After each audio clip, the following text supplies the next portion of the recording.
8.2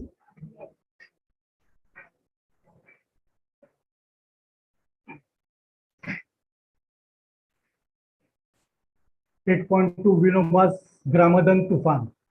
1. Gandhi often discussed with his disciples his dream of a new social order, which he hoped the Indian government would adopt once India was free, and which he believed would eventually supplant other social orders, capitalism, social communism throughout the world. The new social order was to be based entirely on the principle of love, brotherhood, and non-violence, and was to be free of the evil of exploitation, coercive government, and a centralized economy. The new order would liberate the 500,000 Indian villages from oppressions of poverty, ignorance, and the caste system, and provide a moral alternative to revolutionary.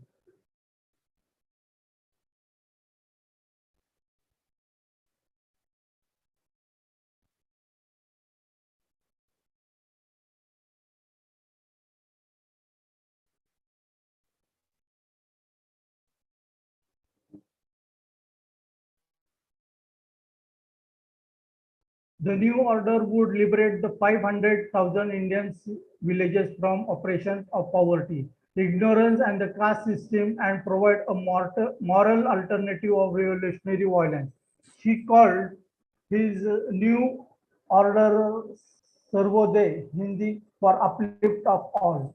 Under Sarvodaya, each village was a govern itself and to have itself own self-sufficient non-industrial economy. Its families either buying necessities from cooperatives or manufacturing them at home. Gandhi celebrated spinning wheel or chakra on which a family could spin its own yarn for clothes began a popular symbol of Sarvodaya. In 1951, years our year after India's independence, and there 3 years after Gandhi's death, Acharya Vinoba Bhave, Acharya, and honorific title. Honorific title is another word for Guru. A Maharashtrian Brahmin, the 56th, who was one of Gandhi's earliest disciples, discovered what he thought was a way of attaining Sarvodaya. In that year, he traveled from Wardha, a small town in Maharashtra, where he was living in Sevagram, an ashram founded by Gandhi, to a district in South Indian called Telangana, to preach the message of non-violence to villagers there who were helping Indian communities wage guerrilla wars. One evening, Vinoba, as he is generally known, was conducting a meeting in the village of Pochameli in Telangana. According to one of many now legendary version of what happened there, while he was sitting on a dais with a few landowners and the many landless poor. Most of them untouchables were sitting on the floor below an old man. How much land he thought the untouchables of Pochampeli needed. After consulting the untouchables, the old man said 80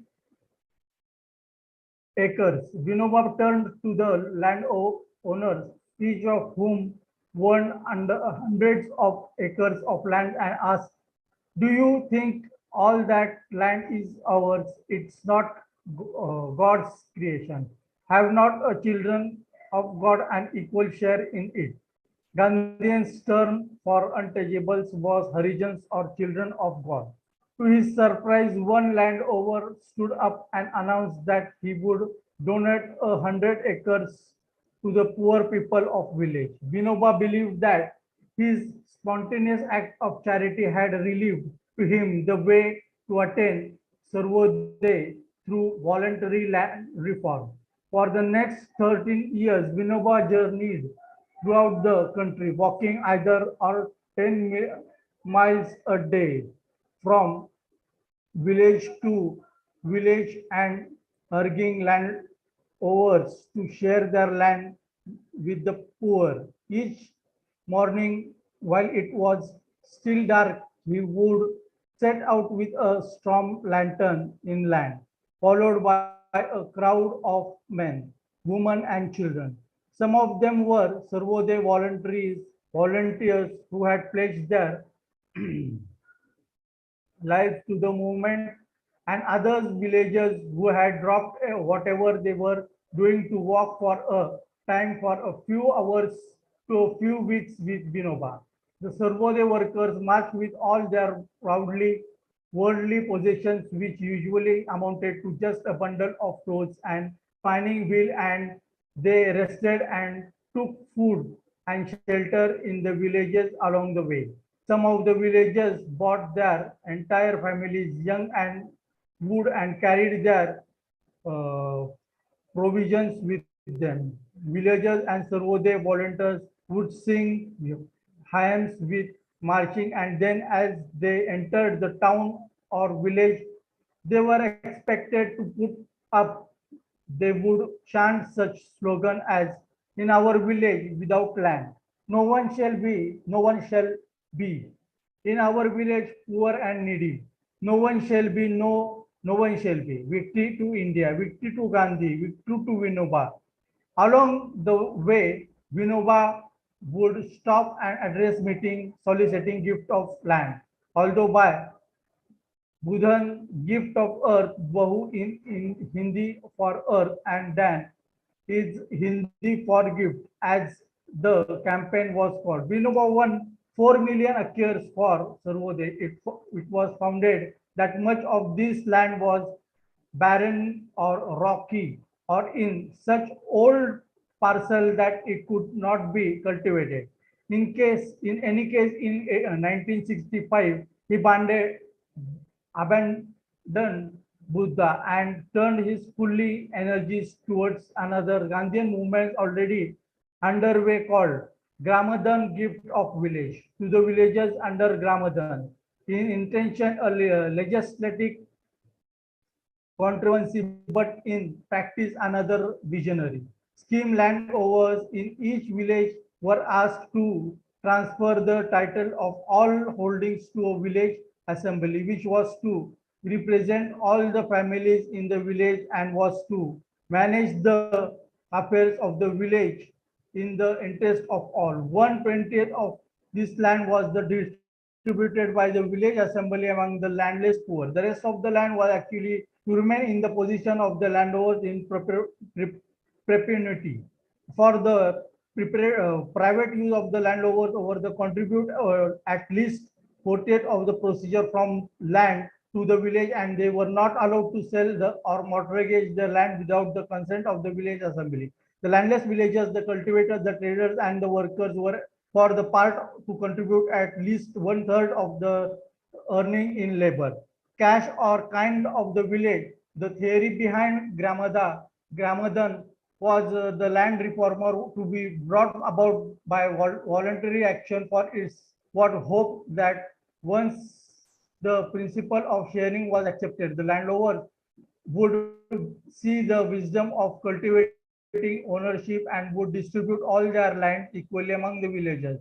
To the villagers assembly, as the campaign got underway, the principle of sharing lands was extended to include sharing skills and services, and the ideological vocabulary of Gramadan was enlarged in the include terms like Jivadan, gift of life service, Sada, Sadhana, gift of tools, Sampatti Dhan, gift of wealth, Buddhi Dhan, gift of intelligence, Shramadhan, gift of social service, and uh, Premadhan, gift of love. And the movement became associated with give rise to several institutions like Shanti Sena, the Peace Army, Sarva Sena Shah, the service of all society, and the Indian Ashram, the largest uh, Mospam, Mospun cloth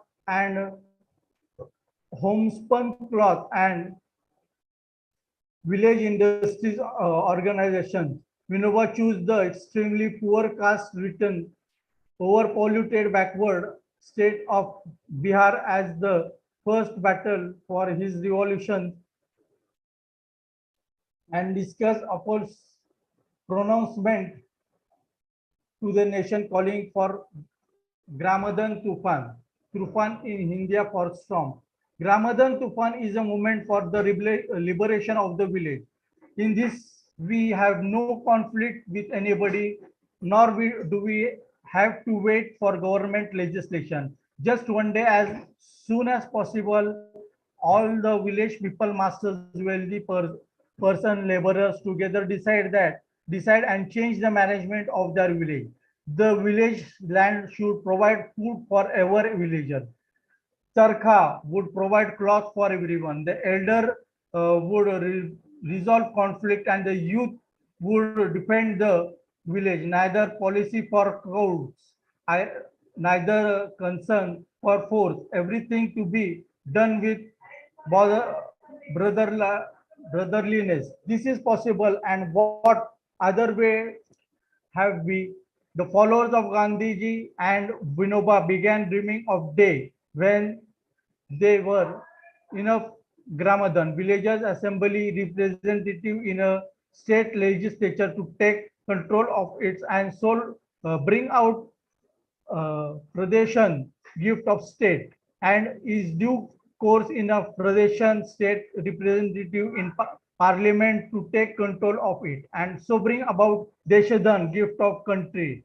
Vinoba, who is in the 70s, has now most discontinued his walks and his public appearance. The major part of his work has been taken by Jay Prakash Narayan, one of the Vinoba's earliest adherents. The idea of Vinoba and Narayan have often been derided by political commentators, politicians, and government officers as impartial, unrealistic, and utopian. Narayan's reply has been seen. There are only two ways, Vinoba and Meo's tongue. Meiotis's tongues. Check your progress accordingly. Answer in one or two sentences. What are the basics of Gandhiji's new social order? So for this question, you can see the answer on page number. Answer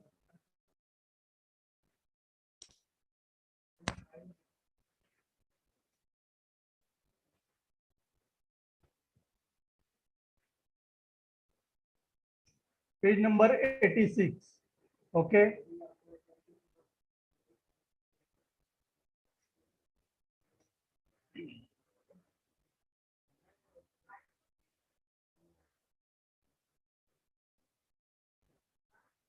See, the basis of Gandhiji, check your answer, progress one. The basis of Gandhiji's social order was a group of principles, non-violence, cooperative, and love.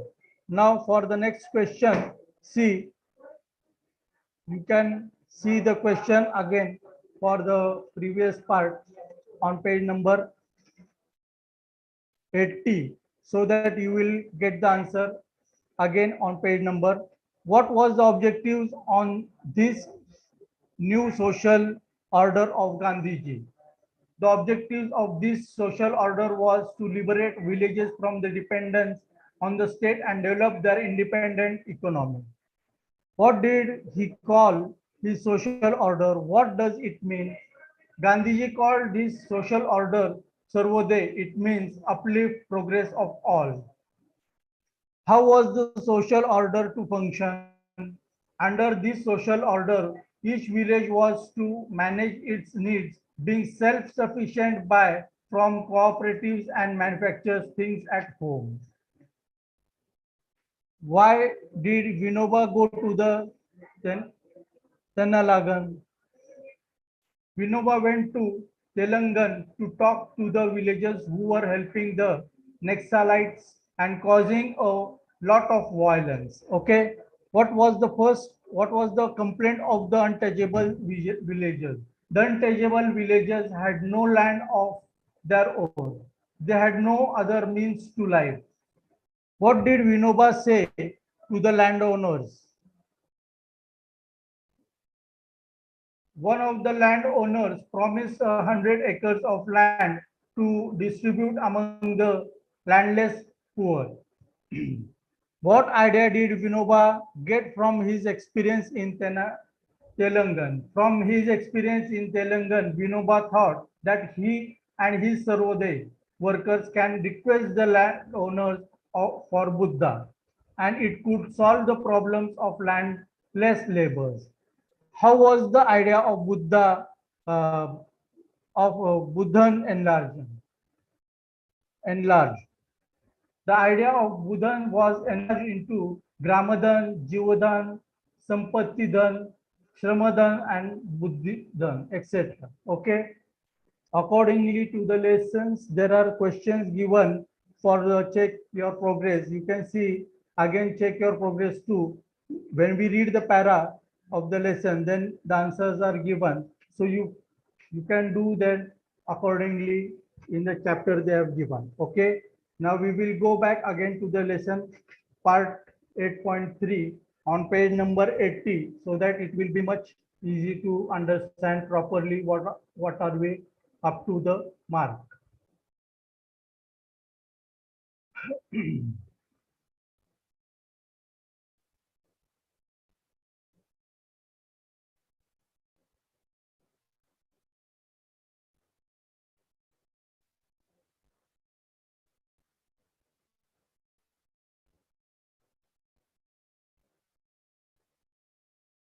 Jayaprakash Narayan has his home in uh, Babur Baburbani, a constituent hamlet of the village of Kodarna Nabubar in the Balian district, which lies between the Ganga and the Gorga rivers in the Uttar Pradesh. The villagers in this region are cultivators, although they may have been served by a railway line. Their commonest mean of transport is a bullock cart or an elephant. At present, Baburani, Baburbani has 500 inhabitants or 555 families who live in 40 mud huts, who together won 26 spinnings wheels and who have three small pukka, public building, a temple, a veterinary station, and a meeting place called Gandhi Bhavan, Gandhi's house. Babur Bani had about 100 acres of arable land, all of the which all originally owned in equal shares by the only two living members of Narayan's family, Jai Prakash and his brother Rajeshwar Prasad in 1954. Rajeshwar Prasad, who was settled in a business in Bombay, sold his share to other landowners, and Jai Prakash Narayan gave more than half of his share to landless village cultivators at a Sarvodaya Mela, which he had organized for the purpose of Budhan. Almost all the rest of the land is still in his possession and is farmed by hired cultivators, which then Barbarian has held a Sarvodaya Mela every year to redecide itself to their principles of the moment. This year, Sarvodaya Mela has special significance. Babur Bani has decided to adopt grandmother. Narayan and his wife Prabhavati are going to the village to attend the Mela and the day before the Mela. I fly with them in the early afternoon from Delhi, where he was been lecturing on Sarvodaya at Patna, the capital of Bihar, on the first leg of the complicated journey to Babur Bani, for which careful arrangements have been made. JP, as Narayan is affectionately called is about 6 feet tall with a strong square face, thoughtful gray eyes, and a shy smile.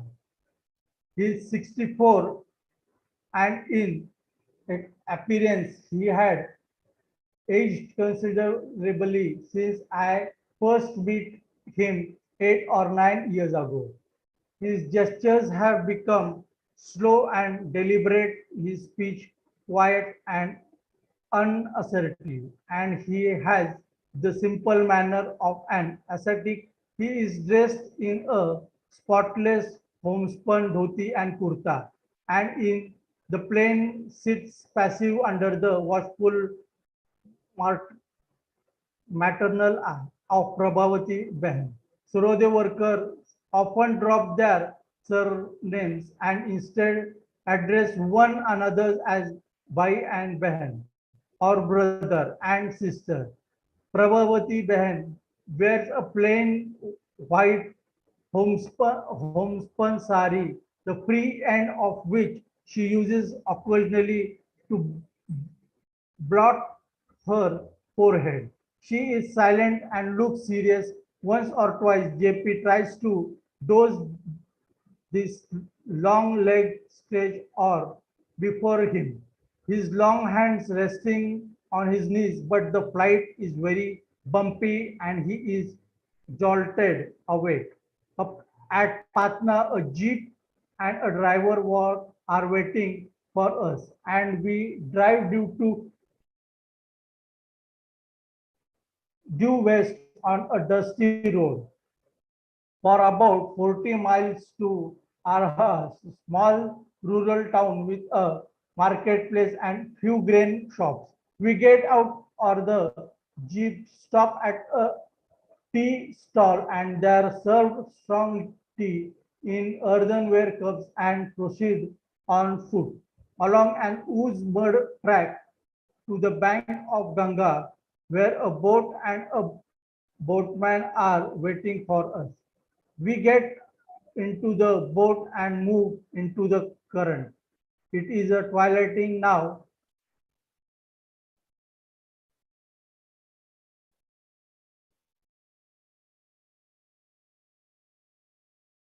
and a gentle breeze is rising from the river. There is only the sound of the oars dipping in the water and the loud throb of cricketers on the banks. It takes us about a quarter of an hour to across the Ganga and we reach the opposite bank in the dark. Here, bullock cart and a couple of villagers are waiting.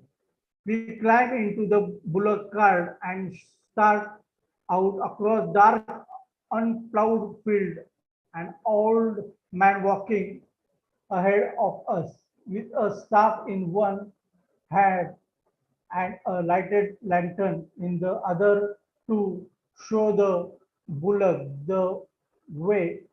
The wheel of the bullock cart are loosened on the axles and the bullocks constantly stumble, so the cart sways and rocks with a sickness slowness.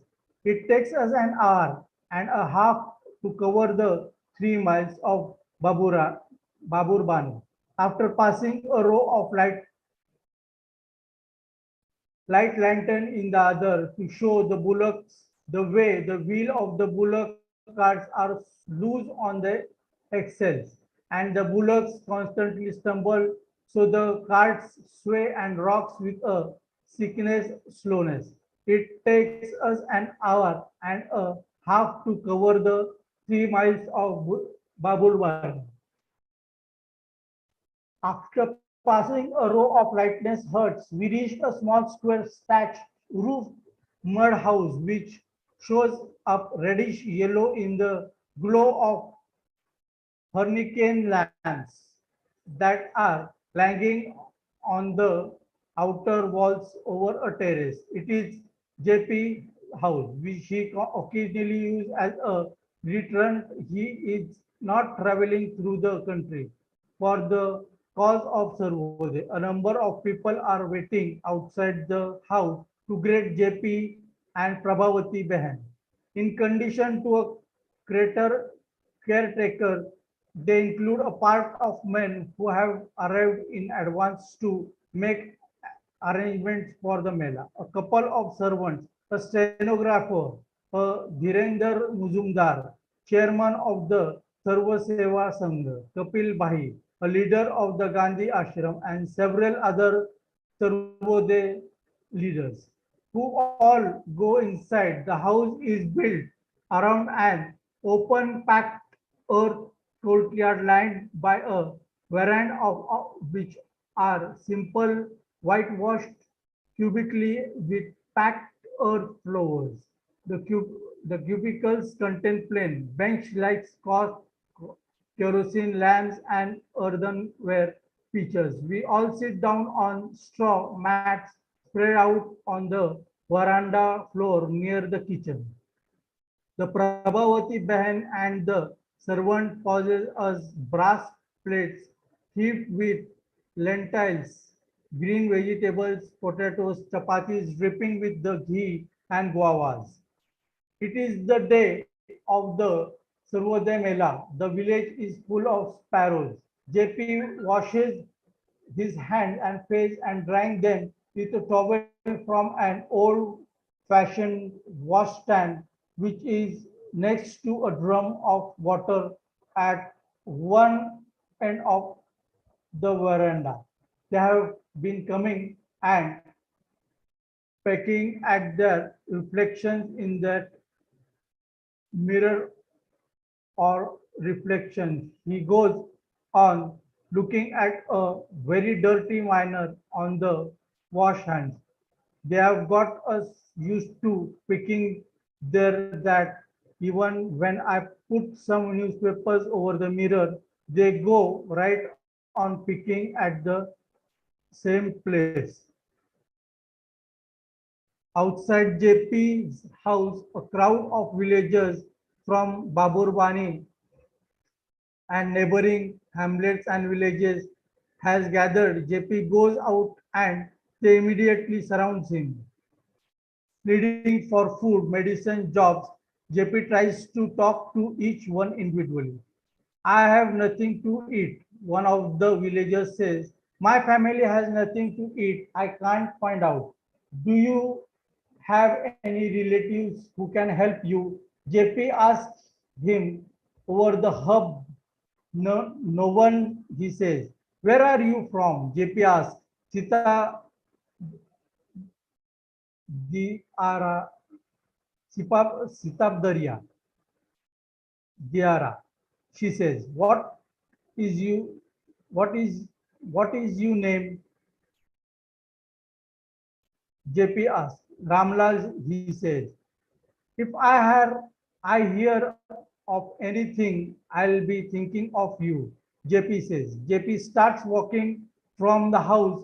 The villagers follow him, still planning wherever you go in India, there is always a crowd of suppliants. JP says to me, we are walking along a mud lane. On one side are the mud huts of Babur Bani. On the other side are an orchard of apple, guava, and mango trees, and a small chicken coop with a flock of white leghorns. Head is the temple, a brick and a cement structure where expect for a lingamna, lingama, lingamam, and a state of Shiva.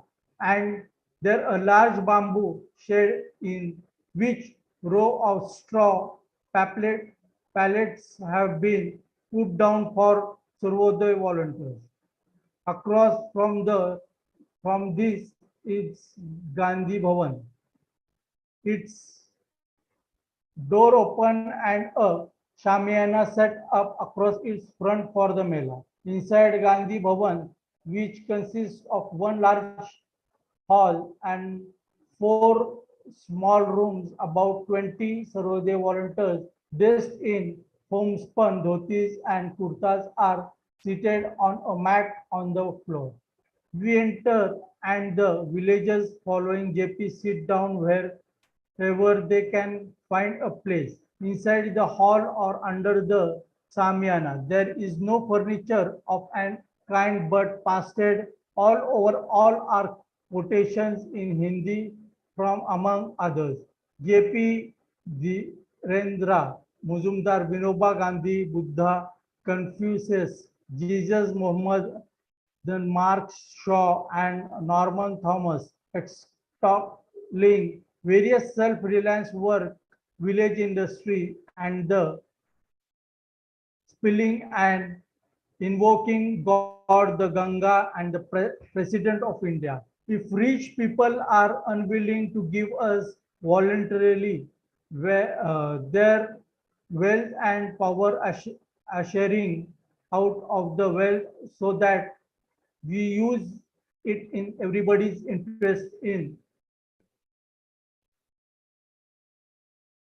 corporation, it is definite that our country will have bloody and violent revolution. Mahatma Gandhi, JP takes a seat among the others, leaders at the far end of the hall, facing the gathering. Each Sarvodaya volunteer rises in turn, gives his name and his village, and talks about the progress he had made in enlisting villagers in Grandma. I had two of my companion Survodaya volunteers arrived in a village. A large round man is saying in Hindi. At the first hut where we stopped, the cultivator who lived there asked us what we wanted. He tried to explain the meaning of Survodaya to him. He asked what I can do it. I asked we should like to stay with you and talk further. He said, this is my time to eat. I said, we know it is time to eat because you too are hungry. He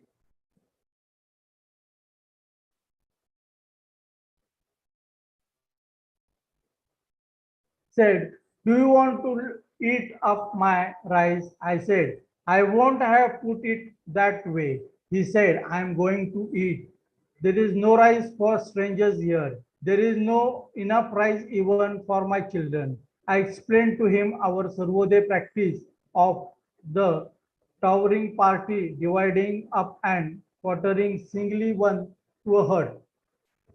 Get on to what happened about Gramadan. Muzumdar calls out, did you ever get any food? JP asked. I said to the cultivators, at least help us find some other villages who live, take us in. He said, why should I do that? I said, why not? After a few hours of talking and searching about the village, we got fed. But no sooner had we finished our meal than the villagers turned us out. The reports from the Sarvodaya volunteers continues for some time. People in the audience keep shuffling and coughing. And now and again, someone starts to snore. A man with an uncomprehending but reverent expression gets to his feet and makes his way to Acharya Ram Murthy, a Sarvodaya worker who is sitting next to JP and is presiding over the meeting. He gives Ramamurthy a stack of papers and returns to his place on the floor. Ramamurthy have informed the assemblage that these are formal documents offering Babur Bani to the Gramadan movement, and that one of them changes the name of the village from Babur Bani to Joy Prakash Nagar. Nagar means town. Launches into a Harnagu. What is written on this paper? What of these signatures? What is this Gramadan? He asked. It is liberation of the heart. Gandhiji said that the changes in the life of the poor and the weakest man in the village is the measure of the economic development of the country. But if we measure our present development schemes with that yardstick, we have to admit that the poorest, weakest man is falling farther and farther behind, and the richest, strongest man is pulling farther and farther ahead. Ramurthy tells about visiting a village in which the government officers had been bringing a stream dignitaries of the village to see the road, and the villagers' logic was no road, no officers, no extra mouths to feed. Ramurthy continues, since ancestral times, the villagers had walked in the mud amid thorns. They preferred it. What was the use of development? If they didn't want the development, why should you think that they would want Sarvodaya?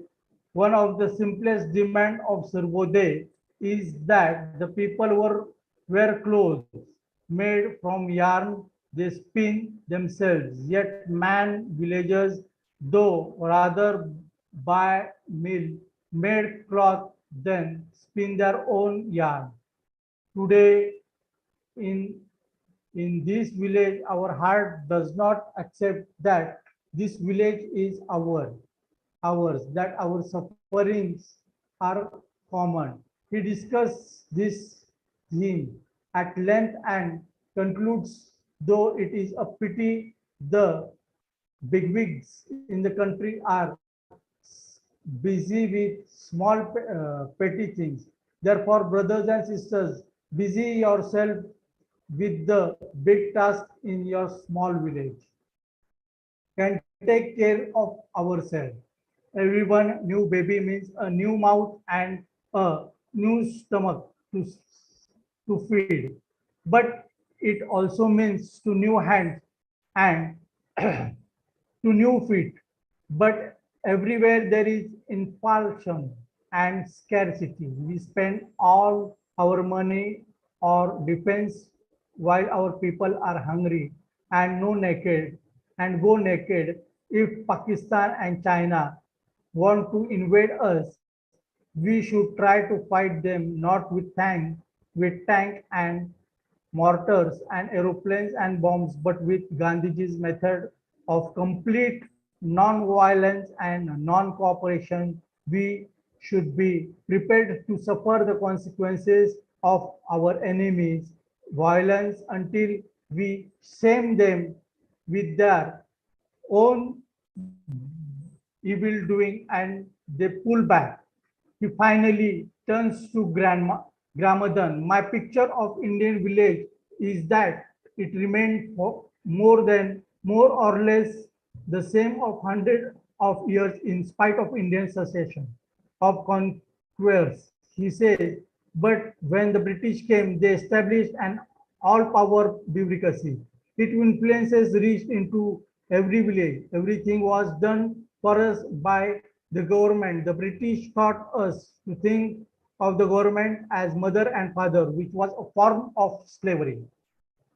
Our masters have departed, but we continue to have the outlook of independence. What we still have in India is a form of socialism with everything imposed from above rather than true democratic socialism or grassroots democracy with everything done by the people themselves. Ours is a rural country and most of people live in villages. Yet the country continues to be run from a few big cities.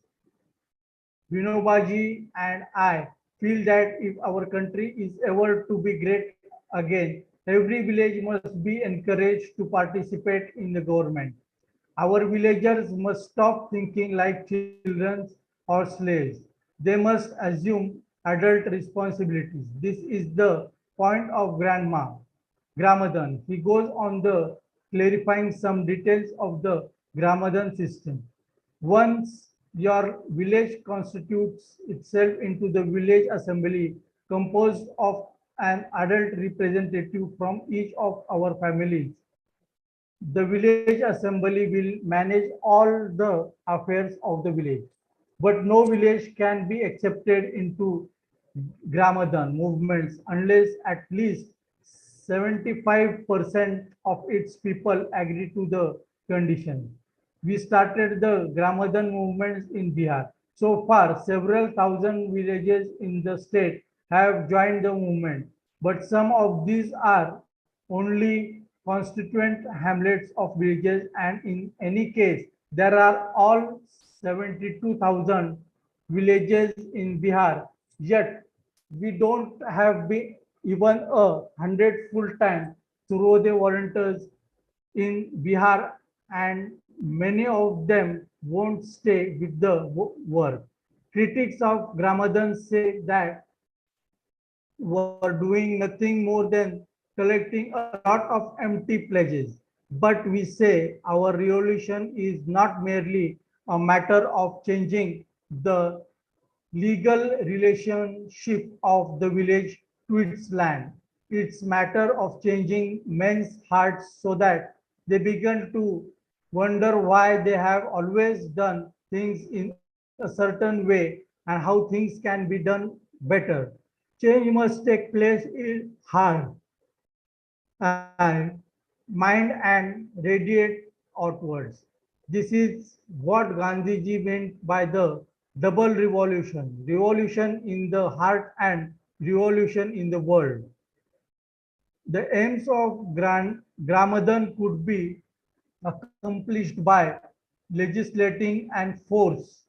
If we didn't care about that cost in human terms, perhaps there might be the best way to do it. But we do care about the cost in human terms. In criticize of Gramadan says we impartially and utopian, and it is a true that there are 5 or 600,000 villages in our country, and it it may take many times years to enlist them all in Gramadan. JP finishes by saying, but in the history of the world, many years in not is not a log period. At the end of the meeting, and everyone joins in singing a hymn celebrating Ramadan. Okay. Now, accordingly, you have to read the question and check your answers accordingly. There are some paragraphs. You have to see that, read the paragraph. Read the paragraph. After that, they have explained how the paragraph is written. In exam, during your exam, they will give some paragraph. You have to know from which lesson it is. In each lesson, they have given the paragraph. You have to know, you have to go through the paragraphs, para 3, para 6, and after that, reading, the answer is ready for you in your study book. So you can please look for the answers and go on further reading. Okay. In meanwhile, there are again some meanings given. You have to look for the meanings. If you have not understood the meaning, you can see the meaning for the words given in order. Okay. Now further, we will go to the critical contemporary, where Mehta is a journalist. He is noted for a sharp observation and open-minded manner. His behind blind man have made his other sense very alert in this book portrait of India.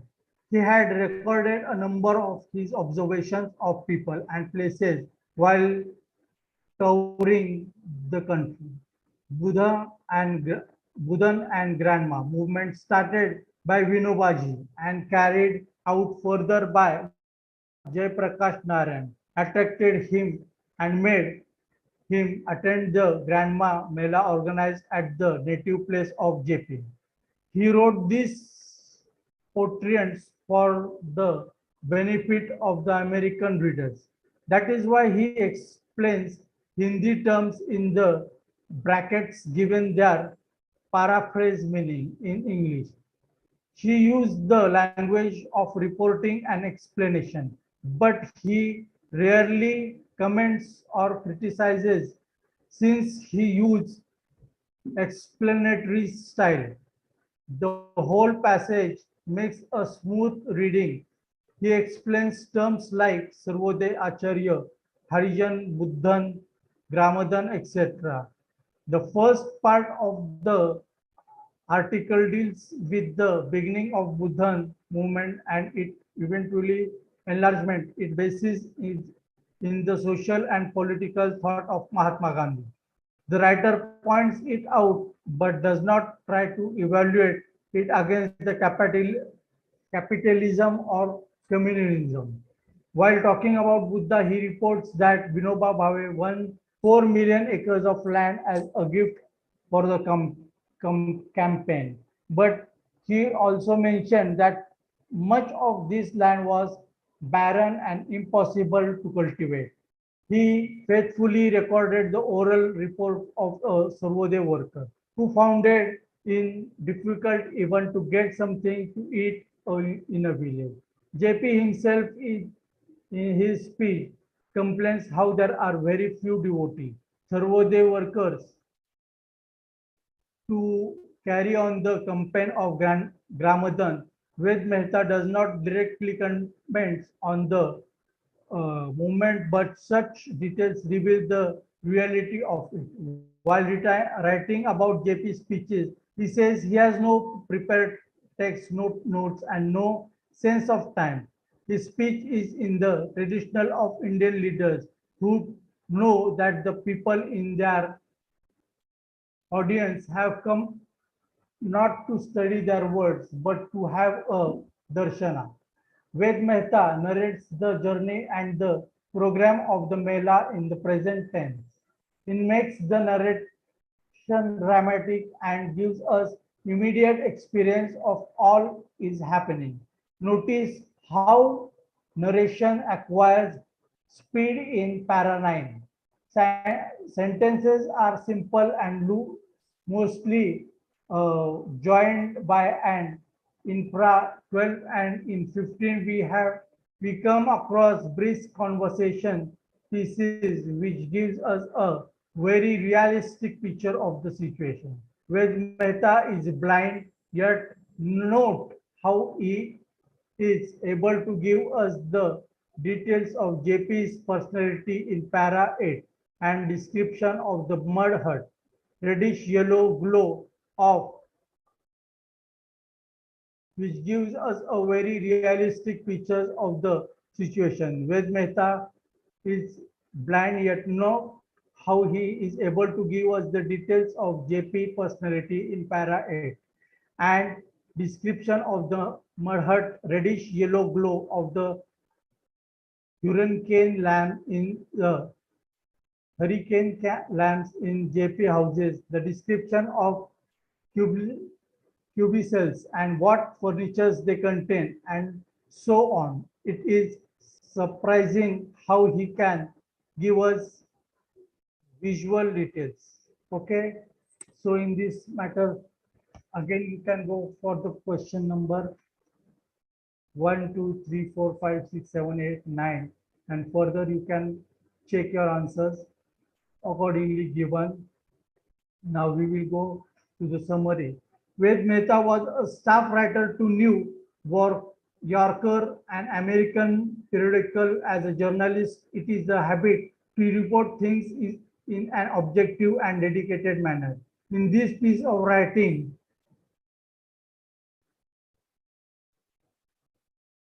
he reports on the Grandma Mela conducted at Baburbani, the native village of Jaiprakash Narayan in UP, Bihar, giving us the first-hand account of the Gramadan Mela. The writer gives us a brief account of how Acharya Vinoba Budhan movement started, how it was enlarged into Gramadan, Jivandan, Sadhana, Sampatti Dan, etc. Okay. We will stop here for today.